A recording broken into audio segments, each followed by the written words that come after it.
తట్టుకోవాలి చేసి బెదిరింపులు అంటే చాలా ఎదుర్కోవాల్సి వస్తుంది. చాలా వాటికి సిద్ధమై ఉండాలి ఆ తట్టుకోవాలి చేసేవాళ్ళు. సింహాన్నే నక్క బెదిరించలేదు ఎప్పటికి కూడా.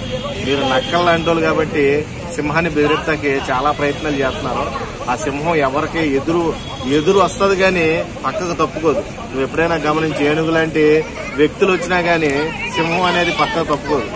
కావాలంటే ఏనుగే తప్పుకోవాలి భయపడి.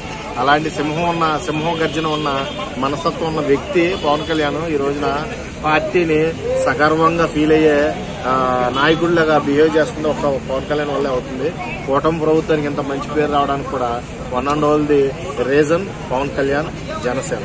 అంటే సీజ్ ద షిప్ తర్వాత అంటే అప్పుడు మాట్లాడుతూ కూడా కళ్యాణ్ గారు ఒక మాట అన్నారు, అంటే బిజినెస్ మ్యాన్ నుంచి మీరు ఫోన్ చేపిస్తాం మేము భయపడతామనుకున్నారా అని.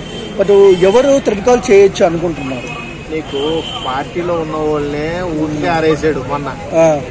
డిప్యూటీ ఆమెనే విడుదల రజనీనే ఆవిడ పేరు వంగలపూడి వనిత. ఆవిడనే వదలలేదు.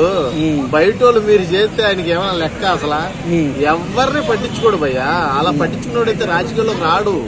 ఆయన ఎవరినైనా సరే ఒక వ్యక్తిగానే చూస్తాడు. వాడికి ఆ పవర్ ఉందా ఈ పవర్ ఉందని ఏం బయటకు తోలే అవకాశం ఉంది. వన్ వర్డ్ లో ఏం చెప్తారు కళ్యాణ్ గారి గురించి? కళ్యాణ్ గురించి తప్పుగా మాట్లాడితే రాష్ట్రం మొత్తం కూడా తగలబడిపోద్ది. ఇది మట్టికి గుర్తు పెట్టుకుని మైండ్ లో పెట్టుకుని బిహేవ్ చేస్తే మంచిదని.